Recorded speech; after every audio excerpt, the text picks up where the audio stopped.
ನಮಸ್ಕಾರ ಸ್ನೇಹಿತರೆ, ನಾನು ಇವತ್ತಿನ ತರಗತಿಯಲ್ಲಿ ಈ 15,000 ಶಿಕ್ಷಕರ ನೇಮಕಾತಿಗೆ ಸಂಬಂಧಪಟ್ಟಿರ್ತಕ್ಕಂಥ ಮಾಹಿತಿ ಬಗ್ಗೆ ಹೇಳ್ತಾ ಹೋಗ್ತೀನಿ.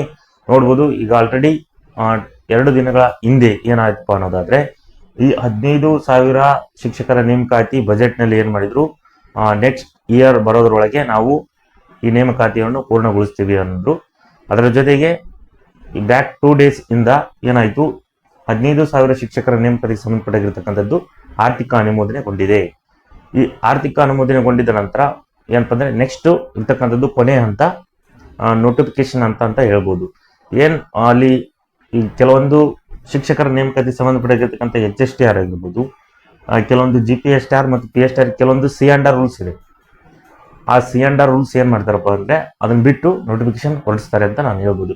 ಏನ್ C&R ರೂಲ್ಸ್ ಅಂದ್ರೆ, ಈ HSTR ಓಲ್ಡ್ C&R ರೂಲ್ಸ್ ಇತ್ತು, ಅದಕ್ಕೆ ಸಂಬಂಧಪಟ್ಟಿರ್ತಕ್ಕಂಥದ್ದು ನೀವು ಮಾಡಿ ಅವರು ರಾಜ್ಯಪತ್ರದಲ್ಲಿ ಹೊರಡಿಸಿ ನಂತರ ನೋಟಿಫಿಕೇಶನ್ ಮಾಡ್ತಾರೆ ಅಂತ ನಾನು ಹೇಳ್ಬೋದು. ಹಾಗಾಗಿ ಈ 15,000 ಶಿಕ್ಷಕರ ನೇಮಕಾತಿಗೆ ಸಂಬಂಧಪಟ್ಟಾಗಿರ್ತಕ್ಕಂಥದ್ದು ಹಲವಾರು ರೀತಿ ನಿಮ್ಮ ತಲೆಯಲ್ಲಿ ಇರ್ತಕ್ಕಂಥದ್ದು ಏನು, ಈ ಶಾಲಾ ಹಂತದಲ್ಲಿರ್ತಕ್ಕಂಥ ಈಗ PSTR, HSTR ಮತ್ತು GPSTR 3 ಹಂತಗಳು ಇರೋದು. ಈ ಹುದ್ದೆಗಳಲ್ಲಿ ಎಷ್ಟೆಷ್ಟು ಹುದ್ದೆಗಳು ಇದೆ ಅನ್ನೋದ್ರ ಬಗ್ಗೆ ಮಾಹಿತಿ ನಿಮ್ಮಲ್ಲಿ ಏನಪ್ಪಾ ಅಂದ್ರೆ ಕೊರತೆ ಇದೆ ಅಂತ ಹೇಳ್ಬೋದು.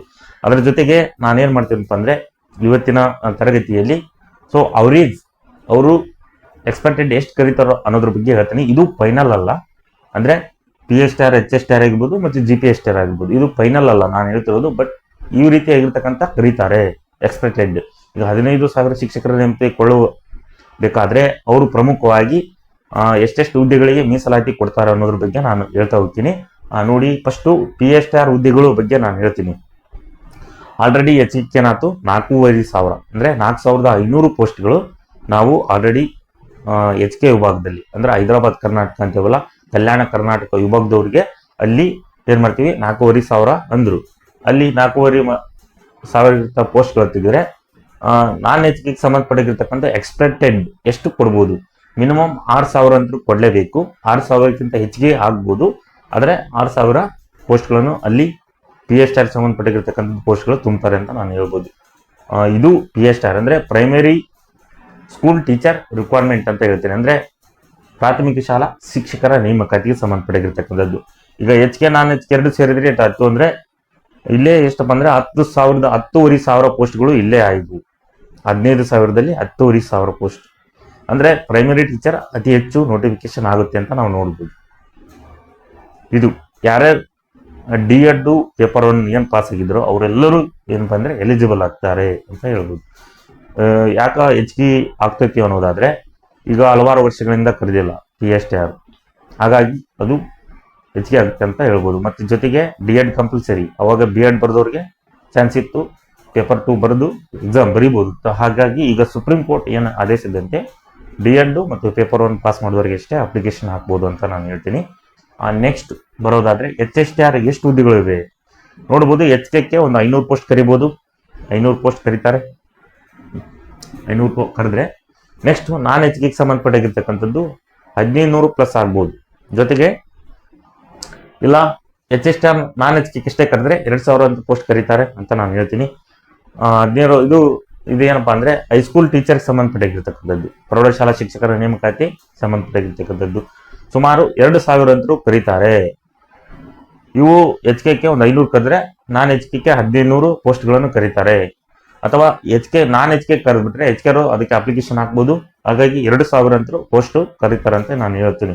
ಇದು ಫೈನಲ್ ಅಲ್ಲ, ಬಟ್ ಎಕ್ಸ್ಪೆಕ್ಟೆಡ್ ಆಗಿರ್ತಕ್ಕಂಥದ್ದು ಏನು ಅವ್ರು ನೋಟಿಫಿಕೇಶನ್ ಮಾಡ್ತಾರೋ ಅನ್ನೋದ್ರ ಬಗ್ಗೆ ನಾನು ಹೇಳ್ತಾ ಹೋಗ್ತೀನಿ. ನೆಕ್ಸ್ಟ್ ಬರೋದಾದ್ರೆ GPSTR ಗ್ರಾಜುಯೇಟ್ ಪ್ರೈಮರಿ ಟೀಚರ್ಸ್, ಇಲ್ಲಿ HK 500 ಕರೀತಾರೆ, ನಾನ್ HK 2,000 ಕರಿಬಹುದು. ಯಾಕಂದ್ರೆ GPSTR ಯಾಕೆ ಈ ಸಲ ಕಡಿಮೆ ಕರೀತಾರೆ ಅನ್ನೋದಾದ್ರೆ, ಇಲ್ಲಿ ಏನಾಯ್ತಪ್ಪ ಅನ್ನೋದಾದ್ರೆ GPSTR 2023ರಲ್ಲಿ ಏನಾಯ್ತು, ಕಾಲ್ಫಾರ್ಮ್ ಆಗಿಬಿಟ್ಟಿದೆ. ಅಂದ್ರೆ ಪೋಸ್ಟ್ ಮ್ಯಾಕ್ಸಿಮಮ್ ಅಷ್ಟು ತುಂಬಿಕೊಂಡು ಏನು ಉಳಿದಿರತಕ್ಕಂಥ ಪೋಸ್ಟ್ಗಳಿದಾವೋ ಮಿನಿಮಮ್ ಅವರು 2.5 ಪೋಸ್ಟ್ ಕರಿಬೇಕು. ಪ್ಲಸ್ ಆಗ್ಬೋದು, ಇದೇ ಫೈನಲ್ ಅಲ್ಲ. ಏನ್ ನಾನು ಕೊಟ್ಟಿದ್ದೀನೋ ಡಾಟಾ ಹೆಚ್ಚಿಗೆ ಆಗ್ಬೋದು ಅಥವಾ ಕಡಿಮೆನೂ ಆಗ್ಬೋದು ಅಂತ ನಾನು ಹೇಳ್ತೀನಿ. ಕಡಿಮೆ ಆಗುವ ಸಾಧ್ಯತೆ ಕಡಿಮೆ, ಹೆಚ್ಚಿಗೆ ಆಗುವ ಸಾಧ್ಯತೆ ಹೆಚ್ಚಿಗೆ ಇದೆ ಅಂತ ನಾನು ಹೇಳ್ತೀನಿ. ಈಗ ನಾನು ಟೋಟಲ್ ಆಗಿ ಒಂದು 15,000 ಏನು ಎಕ್ಸ್ಪೆಕ್ಟೆಡ್ ಬಗ್ಗೆ ಹೇಳ್ತಾ ಹೋಗಿದ್ದೀನಿ, ಮಾಹಿತಿ ಬಗ್ಗೆ. ಹಾಗಾಗಿ ನೀವು ಇದಕ್ಕೆ ಯಾರ್ಯಾರಿಗೆ ಏನೇನು ಕ್ವಾಲಿಫಿಕೇಶನ್ ಇದೆಯೋ ನಿಮಗೆ ಅವರು ಕಂಟಿನ್ಯೂ ಆಗಿರ್ತಕ್ಕಂಥ ಅಧ್ಯಯನವನ್ನು ಮಾಡಿ ಈಗ ಅತಿ ಶೀಘ್ರದಲ್ಲೇ ಆಗುವ ಏನಪ್ಪ ಅಂದರೆ ಏನೋ CNR ರೂಲ್ಸ್ ಪ್ರತಿ ನೋಟಿಫಿಕೇಶನ್ ಆಗುತ್ತೆ. ಈಗ ಆರ್ಥಿಕ ಬಜೆಟ್ನಲ್ಲಿ ಹೇಳಿದ್ರು, ಆರ್ಥಿಕ ಅನುಮೋದನೆ ಕೂಡ ಆಯಿತು, ನೆಕ್ಸ್ಟ್ ನೋಟಿಫಿಕೇಶನ್ ಒಂದೇ ಬಾಕಿ ಇರೋದು. ಹಾಗಾಗಿ ಓದಿ ಅಂತ ನಾನು ಹೇಳ್ತೀನಿ. ನೆಕ್ಸ್ಟ್ ಬರೋದಾದ್ರೆ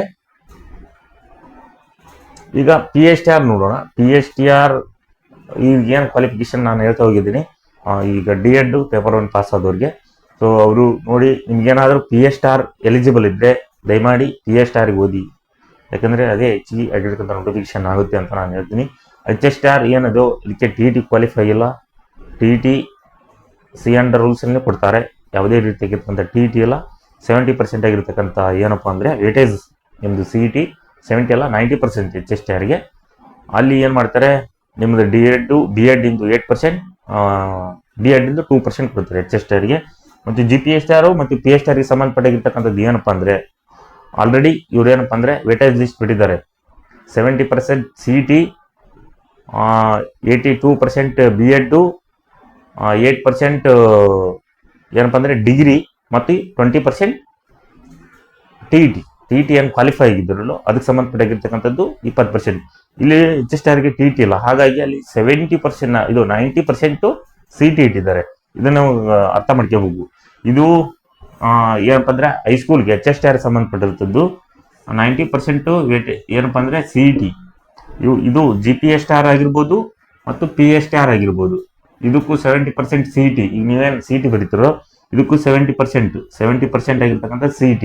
ಇನ್ನು 30% ನೀವೇನು ಡಿಗ್ರಿ B.Ed TET ಸಂಬಂಧಪಟ್ಟಿರ್ತದ್ದು. ಇದು ಒಂದು ಚೇಂಜ್ ಆಗುತ್ತೆ. HSTR 90% ಆಗುತ್ತೆ, ಇಲ್ಲಿ ಡಿಗ್ರಿ 8%, B.Ed 2% ಆಗುತ್ತೆ. ಇವು ಏನಪ್ಪ ಅಂದರೆ ಇಲ್ಲಿ ಇರ್ತಕ್ಕಂಥ ನಾನು ಒಂದು ಎಕ್ಸ್ಪೆಕ್ಟೆಡ್ ಮಾಹಿತಿ ಹೇಳ್ತಾ ಹೋಗಿದ್ದೀನಿ. ಹೆಚ್ಚು ಕಮ್ಮಿ ಆದರೆ ಇನ್ನೇನು ಆಫೀಸಲ್ಲಿ ಆಗಿರ್ತಕ್ಕಂಥ ನೋಟಿಫಿಕೇಶನ್ ಬಿಟ್ಟರೆ ನಾನು ಕ್ಲಿಯರ್ ಕಟ್ ಆಗಿ ಹೇಳ್ತಾ ಹೋಗ್ತೀನಿ. ಹಾಗಾಗಿ ನೋಡ್ಬೋದು, ನಾನು ಹಲವಾರು ರೀತಿಯಾಗಿರ್ತಕ್ಕಂಥ ಬೋರ್ಡ್ ಮುಖಾಂತರ ಶಿಕ್ಷಕರ ನೇಮಕಾತಿಗೆ ಸಂಬಂಧಪಟ್ಟಿರ್ತಕ್ಕಂಥ ಹಲವಾರು ರೀತಿಯಾಗಿರ್ತಕ್ಕಂಥ ವಿಡಿಯೋಗಳು, ಅಪ್ಡೇಟು, ಕ್ಲಾಸಸ್ ಮಾಡ್ತಾ ಹೋಗಿದ್ದೀನಿ. ಹಾಗಾಗಿ ಯಾರ್ಯಾರು ಈ ಚಾನಲ್ ಹೊಸದಾಗಿ ನೋಡ್ತಿದ್ರು ಎಲ್ಲ ಸ್ನೇಹಿತರು ಈ ಚಾನಲ್ನ ಸಬ್ಸ್ಕ್ರೈಬ್ ಮಾಡಿ, ಲೈಕ್ ಮಾಡಿ. ನಿಮ್ಗೇನಾದರೂ ಪ್ರಶ್ನೆಗಳಿದ್ದರೆ ಕಾಮೆಂಟ್ ಮೂಲಕ ತಿಳಿಸಿ, ನಾವು ತಕ್ಷಣ ರೀತಿಯಾಗಿರ್ತಕ್ಕಂಥ ಉತ್ತರವನ್ನು ಕೊಡ್ತೀವಿ ಅಂತ ಹೇಳಿ, ನಾನು ಮುಂದಿನ ತರಗತಿಯಲ್ಲಿ ಈ 15,000 ಶಿಕ್ಷಕರ ನೇಮಕಾತಿ ಸಂಬಂಧಪಟ್ಟಿರ್ತಕ್ಕಂಥ ಕ್ಲಿಯರ್ ಕಟ್ ಮಾಹಿತಿ ಏನು, ಆಫೀಸಲ್ ನೋಟಿಫಿಕೇಶನ್ ಏನು, ಎಷ್ಟು ಹುದ್ದೆಗಳು ಅನ್ನೋದ್ರ ಬಗ್ಗೆ ನಾನು ಕೊಡ್ತಾ ಹೋಗ್ತೀನಿ ಅಂತ ಹೇಳಿ ನಾನು ಇಂದಿನ ತರಗತಿಯನ್ನು ಮುಗಿಸ್ತಿದ್ದೀನಿ. ಧನ್ಯವಾದಗಳು.